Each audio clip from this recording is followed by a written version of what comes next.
Hello friends, आज मैं आपके सामने एक नई वीडियो लेकर आया हूँ। MCO 3 के एक बहुत ही इम्पोर्टेंट टॉपिक इंटरप्रिटेशन और जर्नलाइजेशन के और जर्नलाइजेशंस के मेथड के ऊपर। ठीक है, तो ये पेपर में प्रीवियसली बहुत बार आस्क किया गया क्वेश्चन है, तो एटलीस्ट हमें एक बार रीड आउट करना चाहिए इसको, क्योंकि मैंने जो बताया है ना आपको बहुत सिंपल वर्ड्स के अंदर बताया है। आपको इसमें कुछ भी याद करने का कुछ भी नहीं है। अब देखोगे ना, एक बार दो बार नज़र से निकाल लोगे, दैट्स इट। इससे ज़्यादा कुछ करना ही नहीं आपको। ठीक है, और MCOM के अंदर इतने सारे टॉपिक्स हैं, आपको सबकी नॉलेज होनी चाहिए, क्योंकि जो आपको स्टडी मटेरियल दिया है ना, इससे बाहर एक भी टॉपिक नहीं आएगा आपका। जो ये ब्लैक ब्लैक कलर की हेडलाइंस होती है ना, हेडिंग्स होती है ना, आपको क्वेश्चन इसी के अंदर से मिलेगा और इससे बाहर नहीं मिलेगा। मैं अपना एक्सपीरियंस बता रहा हूँ आपको पूरा प्रॉपर, इससे बाहर क्वेश्चन बिल्कुल नहीं मिलेगा आपको। ठीक है, तो भाई इतने सारे टॉपिक्स है, अब सबको याद करना तो इम्पॉसिबल है हमें, लेकिन क्योंकि हम इस लेवल पे आ गए ना, हमें याद करने का कोई काम ही नहीं बनता। हमें सिर्फ समझने का गेम है। हमें मतलब पता होना चाहिए भाई जर्नलाइजेशन का क्या होता है। हम एग्जांपल्स के थ्रू चलेंगे, सारा कुछ क्लियर होता जाएगा, कोई परेशानी नहीं आएगी। चलो इसको स्टार्ट करते हैं टॉपिक को। इंटरप्रिटेशन। देखो इंटरप्रिटेशन होता क्या है। इंटरप्रिटेशन का मतलब ये होता है कि जब आप कुछ चीज़ रेडी करते हो और उसका रिजल्ट निकालते हो। ठीक है, अब भाई मेरा एक पेपर है, समझो कोई मेरा पेपर है, मेरे को टीचर ने नंबर दिया, मेरा रिजल्ट आया कि भाई मैं 10 में से मेरे 5 नंबर आए, 7 नंबर आए, 8 नंबर आए, कुछ भी आया। ठीक है, इंटरप्रिटेशन का मतलब ये होता है कि आप इस रिज़ल्ट को चेक करो कि ये according to the rules and the regulation सही आया है कि नहीं है। अब क्या पता वो 10 में से 5 नंबर एक टीचर ने दिया, वही पेपर मैं दूसरे टीचर को दूँ, क्या पता वो मुझे 7 भी नंबर दे दे। क्योंकि आपको भी पता जब पेपर चेक होते हैं उनकी मार्किंग होती है कि कोई क्वेश्चन 2 नंबर का, कोई क्वेश्चन 3 नंबर का है। किसी जो टीचर चेक करता है वो देखता है कि भाई बच्चे ने इतना कुछ करा है, हाँ तो इसको इतने नंबर मिल जाने चाहिए, 2 नंबर मिल जाने चाहिए। कोई कहता है भाई 1.5 नंबर मिलना चाहिए, राइटिंग अच्छी नहीं, कोई मतलब कहने का मतलब क्या है, रूल्स एंड रेगुलेशन जो होते हैं, देखो मैंने लाइन में भी लिखा हुआ है बिल्कुल प्रॉपर।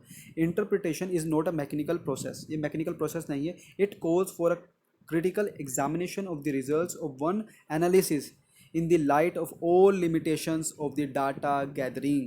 जो भी खामियां होती है ना, उसको मद्देनज़र रखते हुए कि भाई हाँ इसके नंबर मेरे को 2 नंबर दिए हैं, लेकिन इसने तो इसमें ये भी गलती कर रही है, तो उसका आधा नंबर काटो। कहने का मतलब ये है, आप समझ रहे होगे मैं क्या कह रहा हूँ, जर्नल इंटरप्रिटेशन का मतलब।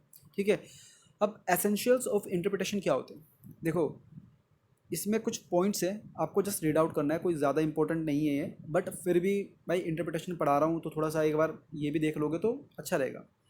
पहला आता है डाटा आर होमोजेनस। एक होता है हेट्रोजेनस, एक होता है होमोजेनस। हेट्रो और होमो में फ़र्क ये होता है, हेट्रो का मतलब होता है अलग, और होमो का मतलब क्या होता है, सेम।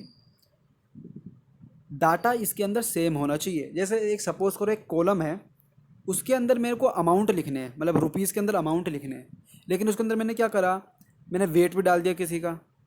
ठीक है, मैंने किसी का नाम डाल दिया, कुछ भी अलग अलग चीज़ें कर दी, तो क्या कोई ये वैलिड बन रहा है, कोई रीज़न बन रहा है ये इसको कैलकुलेट करने का, ये कोई रीज़न, कोई इंटरप्रिटेट करने का, कोई निष्कर्ष निकालने का, कोई रिजल्ट निकालने का मतलब ही नहीं बनता। अगर आपका होमोजेनस है, अगर सेम चीज़ है, एक कॉलम के अंदर अगर रुपीज़ बोला है तो उसके अंदर रुपीज़ ही आएंगे ना, तो आप कैलकुलेट कर सकते हो उसको। ठीक है, एक मेरा एग्जाम्पल है, एग्जाम्पल के थ्रू बताया मैंने आपको। ठीक है, अब डाटा एडिक्वेट, एडिक्वेट होना चाहिए डाटा, ऐसा भी नहीं कि भाई कुछ डाटा कमी है जिससे कि हम रिजल्ट पे पहुंच ही नहीं पा रहे। डाटा सूटेबल और डाटा रेलिवेंट भी होना चाहिए। कहने का मतलब कि भाई अगर मेरे को स्पीड निकालनी है, डिस्टेंस और टाइम होना चाहिए ना। मुझे किसी का वेट दे दोगे तो मैं कैसे निकाल दूंगा यार। ठीक है, कहने का मतलब ये है। Data are properly classified and tabulated, tabulated in the sense एक प्रॉपर सेंस में, एक प्रॉपर फॉर्म में होना चाहिए, एक प्रॉपर स्ट्रक्चर में होना चाहिए, जिससे कि पढ़ना आसान हो सामने वाले बंदे को। Data are scientifically analysed, scientifically analysed भी होना चाहिए, कोई इसका वैलिड रीज़न भी होना चाहिए कि भाई साइंटिफिकली। अब जैसे 2 × 2 4 होता है, अगर मैंने अपने इसके अंदर 2 लिखा है, लेकिन मैंने आंसर लिख दिया 3, तो कोई बन रहा है, कोई साइंटिफिक रीज़न है जो मैंने 3 लिखा है, नहीं यार। तो कहने का मतलब साइंटिफिकली वैलिड भी होना चाहिए। अब बात करते हैं हम जर्नलाइजेशन के ऊपर। देखो एक होता है हाइपोथेसिस, एक होता है जर्नलाइजेशन। मैंने हाइपोथेसिस की वीडियो बना रखी है ऑल्दो। हाइपोथेसिस का मतलब ये होता है कि आप जैसे मैं बैठा हूँ, जैसे एक न्यूटन था, आपको पता था, हमें पता ये न्यूटन है, थे न्यूटन। तो उनके सर पे सेब गिरा और उन्होंने ग्रेविटेशन की एक सोच लाई दिमाग में कि भाई सब चीज़ें नीचे ही क्यों गिर रही है। ठीक है, फिर उन्होंने देखा भाई सेब गिर रहा है, पेन भी गिर रहा है, कॉपी गिर रही है, किताब गिर रही है, जो भी चीज़ें सब नीचे जा रही है। ऑल्दो हम भी अपने शरीर को ढीला छोड़ दें तो हम भी नीचे जाएंगे। तो इससे क्या पता चला, इससे ये पता चला कि ये एक जनरलाइज्ड चीज़ है, ये एक हाइपोथेसिस थी। पहले पहले हमें वैलिड रीज़न नहीं था हमारे पास कि भाई ये सब सब चीज़ों में यूनिवर्सल है कि नहीं है। अगर ये यूनिवर्सल हो जाती है तो ये जनरलाइजेशन बन जाती है। ठीक है, अगर मैं बोलता भाई सेब गिर रहा है, पेन गिर रहा है और बाकी चीज़ें नहीं गिर रही नीचे, तो ये जनरलाइजेशन बनेगी नहीं। ठीक है, एक लो बना दिया। अब जनरलाइजेशन में क्या मतलब हुआ, जैसे मैंने बोला कि एक कौवा काला है, दूसरा कौवा भी काला है, बी बी नाम है इसका, एक कौवे का नाम है सी, वो भी काला है। तो मैं ये कह सकता हूँ, इससे निष्कर्ष निकाल सकता हूँ कि भाई सारे के सारे कौवे जितने भी हैं सारे के सारे काले ही होते हैं। ठीक है, ये जनरलाइजेशन हो गया, यूनिवर्सल एक्सेप्टेड प्रिंसिपल है। फिर आती है बात मेथड्स ऑफ जनरलाइजेशन की। मेथड्स ऑफ जनरलाइजेशन का मतलब होता है लॉजिकल मेथड और स्टैटिस्टिकल मेथड। ये दो मेथड आते हैं इसके अंदर, बाकी मेथड तो बहुत सारे, लेकिन ये दो वाइडली यूज मेथड है। पहले बात करते हैं लॉजिकल मेथड की, जिसको दिया था जॉन स्टुअर्ट मिल ने। एक सिंपल सा पॉइंट पता होना चाहिए, जिससे कि एक नंबर इंक्रीमेंट होता है हमारा, बहुत अच्छा इंपैक्ट पड़ता है। अब लॉजिकल मेथड के अंदर हमारे कुछ पॉइंट्स हैं, 4 to 5 पॉइंट्स हैं, हम इसको वन बाय वन पढ़ते हैं। Method of argument, sorry method of agreement. Method of agreement का मतलब ये होता है कि इससे कोई चीज़ अग्री होनी चाहिए। जैसे मैं आपको एग्जांपल बताता हूँ, जैसे कि मैं गया सूरज की रोशनी में, मैं जब सूरज को देखता हूँ तो मेरी आंखों में दर्द होता है, लेकिन जब मैं छाया के अंदर आ जाता हूँ, किसी पेड़ की छाया, किसी छत के अंदर आ जाता हूँ, तो उधर धूप नहीं आती, तो मुझे दर्द नहीं होता। इससे क्या अग्री हो रहा है कि भाई मुझे धूप धूप से मेरी आंखों में दर्द होता है। ठीक है, ये अग्रीमेंट हो गया, एक जनरलाइजेशन प्रिंसिपल हो गया, क्योंकि मेथड्स है ना उसके। अब बात आती है मेथड ऑफ डिफरेंस की। देखो मेथड ऑफ डिफरेंस में क्या होता है, एक आदमी को गोली मार दी, उसको क्या होगा, उसका खून निकलेगा, घाव बन गया। एक जिंदा बंदा जो जीवित है, जिसकी लाइफ नहीं गई है, और एक मरा हुआ बंदा जिसकी लाइफ गई है, क्या फ़र्क है भाई? उसका घाव है जो मरा हुआ है, उसका खून निकल रहा है। ये जो जिंदा है उसका खून नहीं निकल रहा, वो मरा भी नहीं हुआ है, उसका कोई घाव भी नहीं है। ठीक है, कहने का मतलब ये डिफरेंस हो रहा है क्रिएट। तो हम ये कह सकते हैं भाई इसको गोली लगी तो ये मर गया। ये जनरलाइजेशन प्रिंसिपल है। ठीक है, एक जनरल प्रिंसिपल है। फिर आता है बात मेथड ऑफ रिसाइड्यूस। इसका मतलब क्या हुआ, इसका मतलब ये होता है, देखो सिंपल सा, रिसाइडस का मतलब क्या होता है, एक कॉमन सेंस की बात है। भाई मैंने बोला एक लोरी है, एक मैंने बोल दिया रिक्शा है, उसके अंदर 11 टन, वैसे ये रिक्शा तो मैंने बात ज़्यादा बोल दिया, ट्रक है, ट्रक के अंदर एक 11 टन का वजन है, समझ लो। ठीक है, 11 टन का ट्रक की पूरी कैपेसिटी है। ट्रक में वेट 11 टन का आ रहा है, ट्रक के साथ कैलकुलेट कर रहे हैं जब हम, जो उसके अंदर सामान है वो 10 टन का है।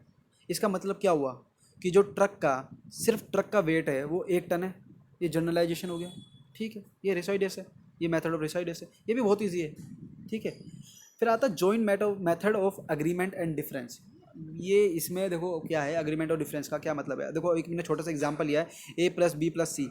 अब इसमें देखोगे कि सबके अंदर ए कॉमन आ रहा है, लास्ट के 2 के अंदर नॉन ए आ रहा है, नॉन ए आ रहा है, बाकी AB या BC या CF ये कुछ भी लगा दो।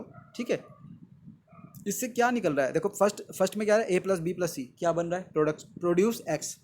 ठीक है, A+B+Q इससे क्या बन रहा है, प्रोडक्ट X। अब नॉन A+M+N इससे क्या बन रहा है, प्रोड्यूस नॉन X। और नॉन A+G+H से क्या बन रहा है, प्रोड्यूस नॉन X।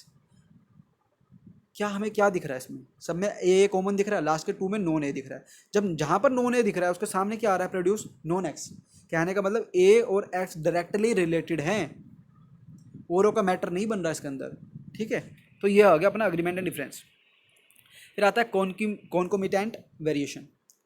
अब इसमें देखो ये कहा गया कि what ever phenomena varies in any manner when ever another phenomena varies in some particular manner is either the cause or the effect of that phenomena or is connected with it, also known as the quantitative induction। Simple सी बात है, कोई एक phenomena हुआ, जैसे हम बोलते हैं भाई जब बारिश आती है, बारिश बंद होती है, सूरज की रोशनी पड़ती है तो इंद्रधनुष बनता है, ये एक फेनोमेना है। ठीक है, कोई भी फेनोमेना अगर होता है किसी भी कारणवश, उसी से मिलता जुलता अगर एक कुछ पर्टिकुलर चीज़ होती है, तो हम कह सकते हैं कि वो चीज़ और ये चीज़ दोनों एक कुछ कनेक्टेड है। ठीक है, तो हमें इसको इतना, देखो मैं आपको फिर बोल रहा हूँ, हम पेपर के हिसाब से पढ़ रहे हैं, हमें नॉलेज हर चीज़ की होनी चाहिए, मैं आपकी बात बिल्कुल मानता हूँ। और मैं अगर आपको इसके अंदर बिल्कुल डीप ही ज़्यादा पहुँचा दूँगा, एक किताब नहीं लिखनी हमें। ठीक है, ये क्वेश्चन आएगा आपको ऐसे नहीं पूछेगा, क्वेश्चन पहली बात पूछेगा तो ये मेथड्स के अंदर पूछेगा आपको। ठीक है, तो हमें जब भी एक आइडिया होना चाहिए कि भाई हमें क्या क्या पता है, हम एक बार इसको क्वेश्चन को देखेंगे, एक बार लैंग्वेज को पढ़ेंगे तो हमारे दिमाग में आएगा भाई ये बोलना चाह रहा है ये, ठीक है। अब बात करते हैं लास्ट हमारा पॉइंट, स्टैटिस्टिकल मेथड। यह बहुत ईजी है, कोई परेशानी की बात नहीं है। इसमें कुछ सीरीज ऑफ सीक्वेंस है बेसिकली, वो हमें देखना है। Collection of the data, data collect करो, प्रेजेंटेशन ऑफ डाटा, डाटा को प्रेजेंट करो, analysis of the data, analyse करो डाटा को कि भाई क्या, एनालाइज के बाद क्या आएगा, इंटरप्रिटेट करो डाटा को, सीधे। तो इसमें कुछ मुश्किल की बात थी नहीं स्टैटिस्टिकल मेथड के अंदर। हमें जस्ट जो ये मेथड्स ऑफ जर्नलाइजेशन है इसको एक बार देखना है कि भाई लॉजिकल होता है, स्टैटिस्टिकल होता है, ठीक है। भाई जॉन स्टुअर्ट मिल ने दिया था लॉजिकल, और लॉजिकल के अंदर फोर पॉइंट्स आते हैं अपने, ठीक है। हमने पढ़े इसको, भाई ये होता है, ये होता है, ये होता है। एग्जाम्पल्स के थ्रू है, कोई परेशानी होगी नहीं जहाँ तक है, ठीक है। अगर जब भी आपको कोई परेशानी होती है तो आप मुझे कमेंट सेक्शन में बता सकते हो, मैं आपकी हेल्प पूरी करूँगा, पूरी कोशिश करूँगा मैं करने की, ठीक है। I hope you like this video, thank you very much.